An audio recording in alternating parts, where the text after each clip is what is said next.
இது எங்களுக்கு ரொம்ப மனசு சங்கடப்படுத்துது. இதை நாங்கள் பல முறை அரசு போக்குவரத்து மேலாளர்கள் எம்டிகளுக்கெல்லாம் தகவல் தெரிவித்தோம். ஆனால் அந்த எம்டிக்கெல்லாம் எந்த விதத்துலையும் அவங்க எங்களுக்கு அவர்கள் பதவி உயர்வு வழங்குறாங்க. இதை நாங்கள் எங்கே கொண்டு போய் சொல்லிட்டோம். அதாவது பேருந்துகளில் பெண்களுக்கு தங்களுடைய இருக்கை, மாற்றுத்திறனாளிகளுக்கான இருக்கை இந்த ஸ்டிக்கரை முதல்ல ஒட்டுங்க, எங்கள் இருக்கையிலே எங்களுக்கு ஒதுக்குறதுக்கு நீங்கள் வழிவகை பண்ணி கொடுங்க. அடுத்த தயவு செய்து எங்களுக்கு காய் கால் ஊனம் நாங்கள் எப்படி கடப்பாடை தூக்குவோம், நாங்கள் எப்படி மம்பட்டி தூக்குவோம். நாங்கள் இருக்காது பாருங்க பணியாளர், அங்கே எங்களை கண்காணிக்கிறதுன்னு ஒரு பணியாளர் இருக்காங்க. அந்த பணியாளர்கள் எங்கள் மாநிலம் தவிர ஆர்ப்பாட்டத்தை நாங்கள் நடத்தி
இருக்கு. இந்த எல்லா முக்கிய நகரங்களிலும் எங்கேயாவது மாற்றுத்திறனாளிகளுக்கு இடம் ஒதுக்கிட்டாங்க கேட்டால் இல்லை. தயவு செய்து மாற்றுத்திறனாளிகளுக்கு 5% இடஒதுக்கீடு அடிப்படையில் மாற்றுத்திறனாளிகளுக்கு தொழில் செய்து தொழில் மனையை நீங்கள் ஒதுக்கி கொடுக்கணும். அதனால் அவங்க வாழ்வாதாரம் மேம்படும். கலைஞர் ஆட்சியில் ஒரே ஒரு மாற்றுத்திறனாளிக்கு தொழில் மனையை ஒதுக்கி கொடுத்தாங்க. ஆனால் அவருடைய சூழ்நிலை, உடல் சூழ்நிலை, தொழில் செய்ய முடியாத சூழ்நிலை வந்துச்சு. அவர் முடிஞ்ச அளவு போராடி பார்த்தார். இன்றைக்கி பார்த்தீங்கன்னா சிட்கோ நிறுவனம் அந்த மாற்றுத்திறனாளிய தொழில் மனையை ரத்து செய்திருக்கிறது. மிகுந்த வேதனைக்குரிய செயல். போராட்டம் போராட்டம் போராட்டம். அதிகாரிகள் கருணை காட்டணும் சார். நாங்கள் எங்களுக்கு துறை அமைச்சர் இருந்தாங்கன்னா நாங்கள் எங்கள் துறை அமைச்சரை சந்தித்து நாங்கள் முறையிடுவோம். எங்களுக்கு அதுக்கு ஆள் இல்லை. தயவுசெய்து மாற்றுத்திறனாளி துறை எங்களுக்குன்னு தனி ஒரு அமைச்சரை உருவாக்கி கொடுங்கள். வேலைவாய்ப்பு சிறப்பு ஆட்சேர்ப்பு தேர்வு நடத்துங்க சார். நீங்கள் அறிவித்து 1 வருஷம் ஆச்சு. மாற்றுத்திறனாளிகள் நிறைய எம்எட் எம்பியில் நெட்டை படிச்சிருக்காங்க. ஆனால் வேலைவாய்ப்பு இல்லை. கடலை மிட்டாய், பட்டி, சின்ன சின்ன பொம்மை இதெல்லாம் விற்று ட்ரெயினில் விற்று பழச்சிக்கிட்டு இருக்காங்க. பார்க்கறதுக்கே கஷ்டமாக இருக்குது. தயவு செய்து சிறப்பு ஆட்சேர்ப்பு தேர்வை உடனடியாக கலந்தாழ்த்தாமல் நடத்தி அவங்களுக்கு வேலை வாய்ப்பை நீங்கள் உருவாக்கி கொடுங்க. பாதிப்பை எதிர்கொண்டு இருக்காங்க. என்னன்னு பார்த்தீங்கன்னா அவங்களுக்கான அதாவது அந்த கழிவறை இருக்கு பார்த்தீங்கன்னா, அந்த கழிவறை சுத்தம் செய்யப்படல. நார்மலாக நடக்கக்கூடிய மாற்றுத்திறனாளிகள் செருப்பு போட்டுன்னு போயிடுறாங்க.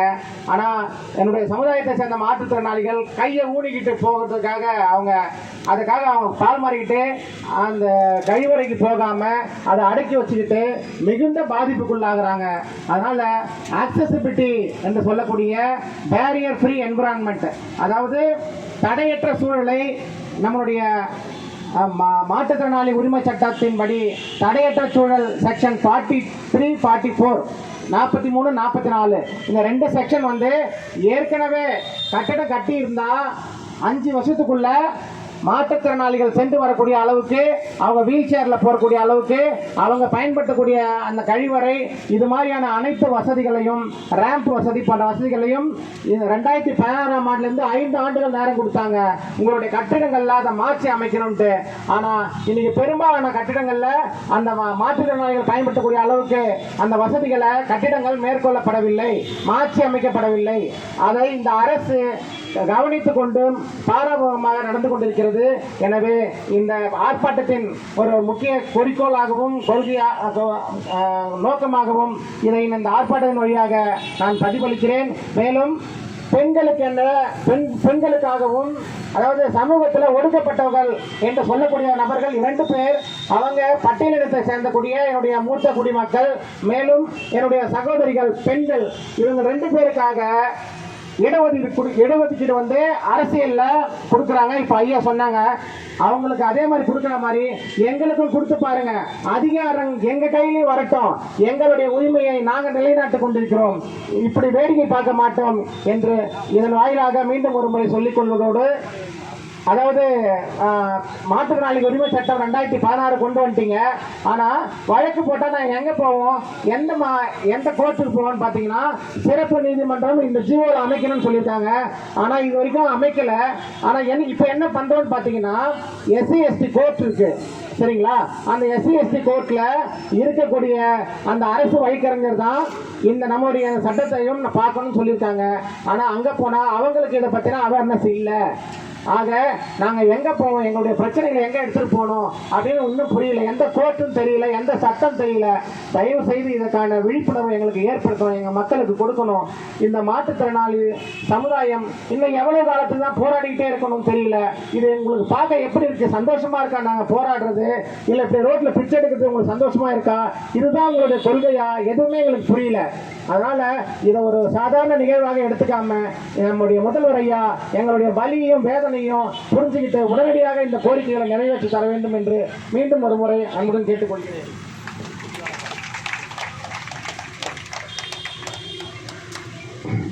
இன்று நாம் கூட இருக்கக்கூடிய இந்த ஆர்ப்பாட்டம் மூலமாக நமது கோரிக்கைகளை வலியுறுத்தி அரசு கவனத்திற்கு கொண்டு செல்ல வேண்டும் என்ற ஒரே நோக்கத்திற்காக நாம் கூடியுள்ளோம். இந்த ஆர்ப்பாட்டம் இத்துடன் முடிவடைய போகுது என்று சொல்லிவிட்டாலும் இதன் தொடர்ச்சியாக இந்த நமது கோரிக்கைகள் நிறைவேறவில்லை என்றால் அடுத்த கட்டமாக இது மிகப்பெரிய ஒரு ஆர்ப்பாட்டமாக இது மற்றும் இந்த கூட்டத்தை விட மிகப்பெரிய கூட்டமாக நாம் கூட்டுவோம் என்பதை அரசுக்கு தெரியப்படுத்திக் கொள்கிறோம். இத்துடன் இந்த ஆர்ப்பாட்டத்தின் முடிவு நிகழ்வாக நன்றியுரையை நமது தலைவர் அவர்கள் கூறுவார்கள். உறுப்பினர்கள் அனைவருக்கும் இந்த தருணத்திலே நான் நன்றி சொல்ல கடமைப்பட்டிருக்கேன். என்னோடு கடந்த ஒரு வாரமாக இருந்து உழைத்து இரவும் பகலும் தூங்காமல் இந்த பணிகளை மேற்கொள்வதற்கு எனக்கு உறுதுணையாக இருந்த அனைத்து நிர்வாகிகள், அந்த நிர்வாகி ஒருத்தருக்கு குறைச்சல் இல்லை, எல்லாரும் என்ன பூஸ்டப் பண்ணாங்க. சார் அதை எப்படி பண்ணியிருக்கீங்க, இதை எப்படி பண்ணியிருக்கேன்னு சொல்லி என்ன பூஸ்டப் பண்ணாங்க. முடிஞ்ச அளவு நானும் அவங்களுக்காக இந்த ஆர்ப்பாட்ட நிகழ்ச்சியை நல்லபடியாக நடத்துறதுக்கு நானும் முயற்சி பண்ணி நீங்கள் வந்து சிறப்பித்தது தான் உங்களுக்காக நான் நன்றி கூறி கடமைப்பட்டுள்ளேன். அடுத்தால இங்கே வந்த அனுமதி, அதாவது ரூரல் ஏரியாவில் எங்களுக்கு அனுமதி கிடைக்கிறது ரொம்ப கொஞ்சம் கஷ்டமான விஷயம். நாங்கள் ஒரு காவல்துறை அலுவலகத்தில் போகணுன்னா உண்மையை சொல்லிடுறேன், இன்ஸ்பெக்டரை எங்கள் ஊரில் பார்க்க முடியாது சார். நான் ஓப்பனாக சொல்கிறேன், திருநெல்வேலியில் எங்கள் இன்ஸ்பெக்டரை நாங்கள் பார்க்க முடியாது சார். உள்ளே இருந்தாலும் நாங்கள் வெளியே காத்திருக்கணும். ஆனால் இன்றைக்கி இந்த ஆர்ப்பாட்டம் நடக்கைக்கு நாங்கள் கமிஷன் ஆஃபீஸில் பெர்மிஷன் வாங்கினாலும் நீங்கள் எழும்பூரில் போய் இன்ஸ்பெக்டரையாக பார்த்து சொல்லிடுங்க, நல்ல டைப்பு சொல்லிடுங்க. நாங்கள் காவல் நிலையத்துக்கு வந்தோம், இன்ஸ்பெக்டர் ஐயா இல்லை. உடனே அங்கே இருந்தவங்க ஒரு ஃபோன் பண்ணி தான் பேசினாங்க, ஐயாவும் எங்கிட்ட பேசினாங்க, ஒன்றுமே சொல்லலை, ஃபோன் பேசினாலே போதும், ஃபோனில் எங்களுக்கு ஓகே பண்ணி கொடுத்தாங்க. நான் காவல்துறை ஆய்வாளர்களுக்கும் உதவி ஆய்வாளர்களுக்கும் இங்கு பணி செய்த அத்தனை காவல் அதிகாரிகளுக்கு நான் உண்மையிலே நன்றி சொல்ல கடமைப்பட்டிருக்கிறேன். ஏன்னா நாங்கள் பார்க்குற அன்றைக்கி காலையிலே வந்து நின்று எங்களுக்கு வாலண்டியர்ஸ் வர்றதுக்கு முன்னாடி அவங்க வந்து நின்று பந்தலை இப்படி போடணும். அவங்கெல்லாம் மாற்றுத்திறனாளிகள், அவங்க வந்து கிளாஸ் ஏறக்கூடாது, தட்டிடக்கூடாது, பந்தல் பத்திரமா இருக்கணும், பாதுகாப்பாக இருக்கணும்னு சொல்லி பந்தக்காரங்களுக்கு அட்வைஸ் கொடுத்தாங்க. இதெல்லாம் யாரும் செய்ய மாட்டாங்க சார், நம்ம ஊரில் செய்ய மாட்டாங்க, யாரோ நடத்துகிறாங்க அப்படின்னு சொல்லிட்டு எங்கேயே இருப்பாங்க. ஆனால் இன்றைக்கி அவங்க அப்படி செய்யலை. நாங்கள் பாட்டில் பென்ஷன் வாங்கியிருக்கோம், சார்ட்ட ஒரு சல்யூட் மட்டும் போட்டதோட சரி. அவங்க பந்தக்காரனை பார்த்தாங்க, மாற்றுத்திறனாளிகள் ஃபங்க்ஷன், நீ பந்தக்கால் கரெக்டாக இருக்கணும், அது இப்படி இருக்கணும், இது எப்படி, அவங்களுக்கு அவங்க அட்வைஸ் கொடுத்தாங்க. உண்மையிலேயே அவங்களுக்கு ஒரு பெரிய கிளாப் கொடுங்க. மேலும் இந்த நிகழ்ச்சி நடத்துவதற்கு நமக்கு, அதாவது ஒரு நிகழ்ச்சி நடக்குதுன்னா அந்த நிகழ்ச்சிக்கு பொருளாதார உதவி எவ்வளவு முக்கியம் அப்படிங்கிறது வந்து நிகழ்ச்சி நடத்துகிறவங்களுக்கு தெரியும். நிகழ்ச்சி வந்து உழைச்சிடலாம், ஆனால் அந்த உழைப்புக்கு பின்னாடி எவ்வளவு பொருளாதாரம் செலவாகும் அப்படிங்கிறது வந்து உங்கள் எல்லாருக்கும் தெரிஞ்சிருக்கும். நிகழ்ச்சி நடத்தினவங்களுக்கு தெரியும். வெற்றிவேல் சார் இன்றைக்கி அதை என்கிட்ட பதிவு பண்ணாங்க. சார் இவ்வளோ பெரிய நிகழ்ச்சியை நடத்திட்டு இருக்கீங்க, சேலத்துலேருந்து வந்திருக்காங்க, அங்கேருந்து வந்திருக்காங்க, இங்கேருந்து இல்லாமல் வந்திருக்காங்களே சார், எவ்வளோ சார் நீங்கள் சிரமப்பட்டிருக்கீங்கன்னாங்க. உண்மையிலேயே எங்களுக்கு பொருளுதவி, கூல்ட்ரிங்க்ஸ், வாட்டர் பாட்டில், சாப்பாடு என்று அனைத்து உதவிகளையும் வழங்க அனைத்து நல்ல உள்ளங்களுக்கும் உங்கள் அனைவரின் சார்பாக பலத்த கரகோஷத்தை எழுப்பி நன்றி தெரியுங்கள். நம்ம உழைச்சோம், ஆனால் நமக்கு அவங்க ஹெல்ப் பண்ணாங்க, அதுக்காக ரொம்ப தேங்க்ஸ். மீண்டும் ஒரு முறை இன்னும் நம்மளுடைய கோரிக்கைகள் நிறைவேற்றவுடனே இன்னொரு தடவை நம்ம இன்னொரு ஆர்ப்பாட்டம் நடக்கும். நமக்காக இந்த நிகழ்ச்சியை சைகை மொழி பெயர்த்து கொண்டு இருக்காங்க பார்த்தீங்களா, சரண்யா மேடம், அவங்களுக்கு ஒரு பெரிய கை கிளாஸ் கொடுங்க. நித்யா மேடம், அவங்களுக்கு ஒரு கை கிளாஸ் கொடுத்துருங்க. ஒளி அமைச்சு கொடுத்த சாருக்கு நன்றி சொல்லிடுங்க. அவங்க முதலே சொன்னாங்க, சார் நாங்கள் வேறு யாருன்னா வேறு மாதிரி ஃபீஸ் பண்ணுவோம், நீங்கள் மாற்றுத்திறனாளி ஃபங்க்ஷன் பார்த்து கொடுங்கன்னு சொல்லி முதல்ல எங்களுக்கு கம்மி பண்ணிட்டாங்க. அதனால் அவங்களுக்கு ஒரு கிளாஸ் கொடுத்துருங்க. மொத்தத்தில் இந்த நிகழ்ச்சி நடத்துறதுக்கு அனைவருமே ஒத்துழைப்பு கொடுத்தாங்க. அதாவது இப்போ பொருளுதவி கொடுத்தவங்க, பந்தல், நமக்கு மைக் செட்டு எல்லாமே அமைச்சு கொடுத்த அனைவருக்குமே நன்றி தெரிவித்துக் கொள்கிறேன். நமக்கு பொருளுதவி மிகப்பெரிய அளவில் கேட்ட உடனே நடத்துவதற்கு நமக்கு பெரிய அளவில் உதவிகள் செய்த அனைத்து நல்ல உள்ளங்களுக்கும் நன்றி தெரிவித்துக் கொண்டு மீண்டும் நமது கோரிக்கைகளை வலியுறுத்தி ஒரு சங்கம், இன்று தமிழக மாற்றுத்திறனாளி சட்ட பாதுகாப்பு சங்கம், நாளைக்கு வெற்றிவேல் சார் சங்கம், இன்னொரு சங்கம் சொல்லி 10 சங்கம் இங்கே கூடும். அன்னைக்கு நீங்கள் இதே மாதிரி பலமாக வந்து நிற்கணும், நம்மளுடைய ஆதரவை தெரிவிக்கணும், அரசு நமக்கு கோரிக்கைகளை நிறைவேற்றி தரணும். நன்றி, வணக்கம்.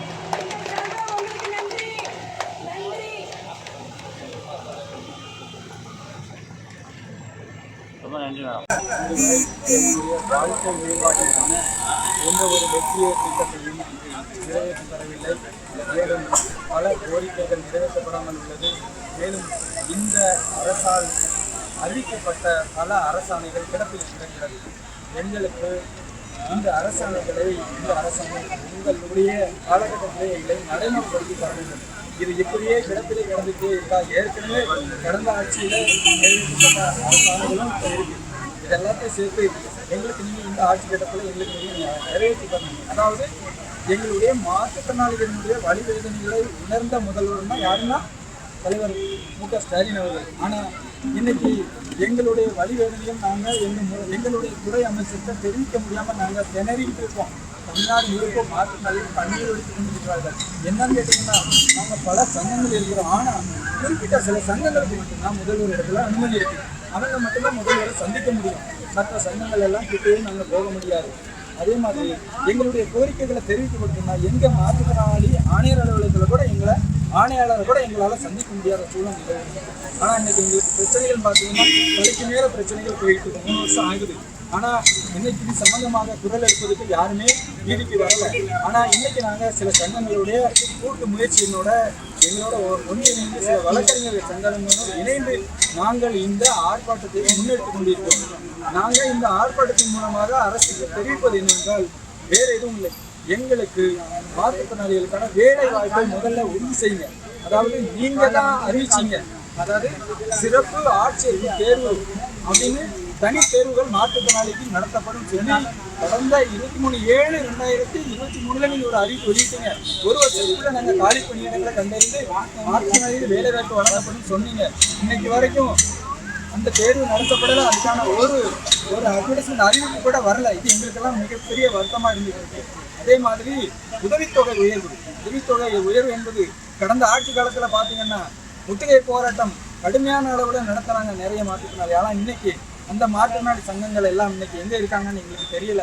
நாங்கள் அரசுக்கு தெரிவிப்பது என்னவென்றால் 1500 ரூபாயை கொண்டு ஒன்றும் பண்ண முடியாது சார். உங்களுடைய நீங்கள் வேற ஒன்றும் வேண்டாம், எங்களுக்கு 1500 ரூபாயை வழங்குறாங்களா, 1500 2000 ரூபாய் வழங்குறாங்களா, இந்த அதிகாரியை ஒரு மாதம் நாங்கள் பெற்றுக்கொண்டிருக்கும் 2000 கொண்டு ஒரு மாதம் அதோடைய காலம் கழிக்க சொல்லுங்கள். அவங்களுக்கு அவங்க குடும்பத்தை ஒரு 2000 ரூபாய் வச்சுக்கிட்டு அந்த குடும்பத்தை கழிக்க சொல்லுங்கள். அவங்களுக்கு போதுமானதான் சொன்னேன். திருப்தியாக இருந்தால் அவங்க அதை வச்சு நீங்கள் வழங்குங்க. அதாவது பக்கத்துக்குடைய ஆந்திர மாநிலத்தில் 6000 ரூபா வழங்குறாங்க. நாங்கள் உங்ககிட்ட அதிகமாக கேட்கல. மாற்றுத்திறனாளிகளுக்கு 3000 கொடுங்க, கடும் உணவுத்தவங்களுக்கு 5000 கொடுங்க. ஏன்னா படுத்த படுக்கையாக இருக்கக்கூடிய மாற்றுத்திறனாளிகளுக்கு ஏகப்பட்ட மருத்துவ செலவுகள் இருக்கு. அவங்களுக்கு கடுமையான மருத்துவ பணி, அவங்களுக்கு கேம்பஸ் அது நிறைய அவங்களுக்கு செலவாகிட்டு இருக்குது. அதனால அவங்களுக்கு ஒரு 5000 உயர்த்தி கொடுங்க. தயவு செய்து நீங்கள் இதில் பாரபட்சம் காட்டுறாங்க. நீங்கள் எங்களை பார்த்து சிந்தித்த மாதிரி எங்களுக்கு தெரியல. நாங்கள் ஒவ்வொரு முறையும் மாவட்டந்தோறும் போராட்டங்கள் நடத்திட்டு இருக்கோம். ஆனால் இதெல்லாம் உங்களுக்கு கவனத்துக்கு வர மாட்டேங்குது. இது என்னன்னு எங்களுக்கு புரியலை. அதே மாதிரி நீங்கள் நிறைய அரசாணைகள்லாம் வெளியிட்டீங்க. அதாவது மாற்றுத்திறனாளிகள் சாலை ஓரங்களில் தள்ளுவண்டி வச்சுக்கிடலாம் அப்படின்னு சொல்லி ஒரு அரசாணை வச்சீங்க. எங்களுக்கு அது கிடைக்கல. அது மிகப்பெரிய ஏமாற்றம். நாங்களும் முடிஞ்ச அளவு பல அலுவலகங்களில் சென்று கோரிக்கை கொடுத்து எங்களுக்கு ஒரு இடத்துல 10 கோடி இடம் ஒதுக்கி கொடுங்க, மாற்றுத்திறனாளி நாங்கள் ஒரு பாலக அமைச்சு நாங்கள் பிழைச்சிடுறோம் அப்படின்னு சொல்லி பலமுறை கேட்டு பார்த்தோம். எங்களுக்கு எந்த அலுவலகத்திலிருந்து எங்களுக்கு சாதகமான ஒரு இடவசதி செய்து கொடுக்கலாம். ஆனால் நீங்கள் அரசாணை வச்சுருக்கீங்க, எங்களுக்கு ஒரு ஸ்பெஷல் அரசாணை அறிவிச்சுட்டேன். அதற்கு எங்களுக்கு வாய்ப்புகள் வழங்கப்படவில்லை, இடம் ஒதுக்கப்படவில்லை. இன்னைக்கு அது கிடப்பில் இருக்கு. ரெண்டாவது, நிறைய மாற்றுத்திறனாளி தொழில் முனைவோர்கள் சொந்தமாக தொழில் செஞ்சு பழக்கணும்னு நிறைய பேர் ஆசைப்பட்டு இருக்காங்க. நான் இதன் மூலமாக தமிழக அரசுக்கும் சிட்கோ நிறுவனத்திற்கும் தெரிவித்துக் கொள்ளும் ஒரே செயல் என்னவென்றால், அனைத்து தமிழ்நாட்டில் உள்ள அனைத்து சிட்கோ தொழிற்கேட்டைகளிலும் மாற்றுத்திறனாளிகளுக்கு 5% இடஒதுக்கீடு அடிப்படையில் தொழில்மனை வழங்குங்க. நீங்க 5 சென்ட் வழங்குவீங்களோ 10 சென்ட் வழங்குவீங்களோ தெரியாது. எங்களுக்கு ஒரு தொழில்மனை 5% இடஒதுக்கீடு தொழில்மனை வழங்குங்க. இன்னைக்கு தமிழ்நாடு முழுக்க தொழில்மனைகள்ல சிட்கோ தொழில்பேட்டைகளில் தொழில்மனை வழங்கப்படவில்லை. கலைஞரை ஆட்சியில் ஒரே ஒரு மாற்றுத்திறனாளிக்கு வழங்கினாங்க. இந்த மாற்றுத்திறனாளி பல்வேறு சிரமங்களுக்கு இடையில வங்கிகளுக்கு சென்று நடந்து வங்கியில லோன் கிடைக்காம ரொம்ப கஷ்டப்பட்டு கடைசியில தன்னுடைய சொந்த நிதியில கடன் வாங்கி பவுண்டேஷன் எல்லாம் கட்டி இன்னைக்கு இறுதியாக வாய்ப்புகள் உங்கள் ஆதரித்துக் கொள்கிறேன் என்று உங்களை சந்திக்க வரும்போது உங்கள் அதிகாரிகள் சந்திக்க மறுக்கிறார்கள். மாறாக அந்த சிட்கோவில் கலைஞரையா வழங்கிய தொழில் மனையை ரத்து செய்து உத்தரவிடுகிறார்கள், அபராதம் விதிக்கிறார்கள். யாருக்கு ஐயா அபராதம்? மாற்றுத்திறனாளிக்காகவா? ஐயா, நாங்களே பிச்சை எடுத்து வாழ்ந்து கொண்டிருக்கிறோம். 3 வேளை சவர் கிடைத்தாலே போதும் என்று வாழ்கிறோம். எங்களுக்கு சிட்கோ நிறுவனம் அபராதம் விதிக்கிறது. எந்த விதத்தில் நியாயம்? தயவு செய்து தொழில் மனைகளை வழங்குங்கள். எங்களுக்கு மாற்றுத்திறனாளிகளுக்கு சிட்கோ தொழிற்பேட்டைகளை தொழில் மனையை வழங்குங்கள். ஒரு நிமிஷம், முதல்ல உங்கள் கோரிக்கையை மட்டும் ஷார்ட் அண்ட் ஸ்வீட்டாக ஒரு 1 நிமிஷத்துக்குள்ளே கரெக்டாக சொல்லுங்கள். ஃபுல்லாக போகாது, அது மட்டும் எது உங்களுக்கு கண்டென்ட் வெளியே தெரியும், கண்டென்ட்டை மட்டும் கரெக்டாக சொல்லுங்கள். ஒரு 2 நிமிஷத்துக்கு வர மாதிரி. ரெடியா? பேசலாம். நிறைய அரசாணைகள் வெளியிட்டிருக்காங்க. அதாவது என்னென்ன அரசாணைகள் கேட்டிங்கன்னா, ஆவின் பாலகம் அமைக்கிறதுக்குன்னு சொல்லி அரசாணையம் 20/1 நடைமுறைப்படுத்திருக்காங்க. அந்த உடனே எங்களுக்கு இம்ப்ளிமெண்ட் பண்ணணும். அடுத்தல நகராட்சி அமைப்புகள் மூலம் கட்டப்படும் கட்டடங்களை மாற்றுத்திறனாளிகளுக்கு 5% இடஒதுக்கீடு நடைபெறுவது கடைகள் வழங்கணும் அப்படின்னு சொல்லி ஒரு அரசாணை வெளியிட்டிருக்காங்க. அந்த அரசாணை எண் 82. இதை உடனே இம்ப்ளிமெண்ட் பண்ணுங்க. இதுக்கு மேலே காலம் தட்டாங்க. மாற்றுத்திறனாளிகளுக்கு தான் வேலை வாய்ப்பு கிடைச்சி அவங்களும் வாழ்க்கையில் மேம்படட்டும். அடுத்தல மாற்றுத்திறனாளிகளுக்கு சாலை ஓரங்களில் தள்ளுவண்டிகள் நிறுத்தி தொழில் செய்கிறதுக்கு நீங்கள் முன்னுரிமை வழங்கி இடம் ஒதுக்கி கொடுக்கணும்னு சொல்லி ஒரு அரசாணை வெளியிட்டிருக்கீங்க. அந்த அரசாணை நிலை எண் 23. அதை உடனே நீங்கள் எங்களுக்கு நடைமுறைப்படுத்துங்க. தயவுசெய்து காலம் தாழ்த்தாதீங்க. அப்புறமா மாற்றுத்திறனாளிகளுக்கு 4% இடஒதுக்கீட்டின் காலி பணியிடங்களை கண்டறிந்து அவர்களுக்கு வேலைவாய்ப்பை வழங்குவதற்காக சிறப்பு ஆட்சேர்ப்பு தேர்வுகள் நடத்தப்படும் அப்படின்னு சொல்லி அறிவிச்சு 1 வருஷம் ஆச்சு. அந்த சிறப்பு தேர்வுகளை உடனடியாக நீங்கள் எங்களுக்கு நடத்தி நீங்கள் மாற்றுத்திறனாளி மக்களுக்கு வேலை வாய்ப்பை உருவாக்கி கொடுங்க. அதில் மாற்றுத்திறனாளி எங்களுடைய கோரிக்கைகளை சட்டமன்றத்திலேயோ உள்ளாட்சி அமைப்பிலோ எங்களுக்கு தெரியப்படுத்த முடியலை. எங்களுடைய கோரிக்கைகள் பல இருந்தாலும் வழிவகைகள் இருந்தாலும் எங்களுக்காக பேசுறதுக்கு சட்டசபையில் சட்டமன்ற உறுப்பினர்கள் இல்லை. எங்களுக்கு ஒரு அரசியல் பிரதிநிதித்துவம் வழங்குங்க. எங்களுக்குன்னு ஒரு சிறப்பு இடஒதுக்கீடு வழங்கி மாற்றுத்திறனாளிகளும் சட்டமன்றத்தில் வருவதற்காக தனி தொகுதிகள் ஒதுக்கி எங்களையும் அரசியல் பிரதிநிதித்துவம் அரசியல் அங்கீகாரம் வழங்கணும்னு சொல்லி மாண்புமிகு முதல்வர் அவர்களை கேட்டுக்கொள்கிறோம். அடுத்தால தமிழ்நாட்டில் மாற்றுத்திறனாளிகள் நல அலுவலகம் என்பது மாவட்ட அலுவலகம் மட்டும்தான் இயங்கிட்டு இருக்கு.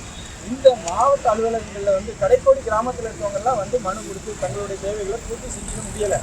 இதுக்கு நீங்கள் வந்து ஒவ்வொரு வட்டாட்சியர் அலுவலகங்களையும் ஒரு மாற்றுத்திறனாளி அலுவலகம் நியமனம் பண்ணுங்க. அப்போ கடைக்கோடி இருக்கக்கூடிய கிராம மக்களும் அந்த இடத்துக்கு வந்து அவங்களுடைய தேவைகளை பெற்று செல்வதற்கு எளிதாக இருக்கும். நீங்கள் வந்து உடனடியாக ஒவ்வொரு வட்டாட்சியர் அலுவலகங்களும் மாற்றுத்திறனாளிகளுக்கான நல அலுவலர்களை நியமனம் பண்ணுங்க. அப்புறமா மாற்றுத்திறனாளிகளுக்கான சிறப்பு நீதிமன்றம் இந்த அரசனை வந்து 246 மாற்றுத்திறனாளிகள் பலவிதமான அதாவது சிவில் வழக்குகளில் பாதிக்கப்பட்டிருக்காங்க. நிறைய மாற்றுத்திறனாளிகள் சொத்துக்கள் அபகரிக்கிறது, தொழில் அபகரிக்கிறது, இது போன்ற செயல்கள் நடந்துருக்கு. நாங்கள்லாம் நார்மலாக உள்ள நீதிமன்றத்துக்கு அணுக முடியாது. எங்களுக்கு ஒரு சிறப்பு நீதிமன்றம் நீங்கள் அறிவிச்சிருக்கீங்க. அரசாங்கம் 246 தயவுசெய்து உடனடியாக காலந்தாழ்த்தாமல் அனைத்து மாவட்ட நீதிமன்றங்களையும் எங்களுக்கான சிறப்பு நீதிமன்றத்தை ஏற்படுத்தி தரணும்னு சொல்லி நார்மலாக கேட்டுக்கொள்கிறேன். உங்கள் பேர் ஐயா? உங்கள் பேர் சங்கம் பேர்? சண்முக சுந்தரம், மாநில தலைவர், தமிழக மாற்றுத்திறனாளிகள் சட்ட பாதுகாப்பு சங்கம்.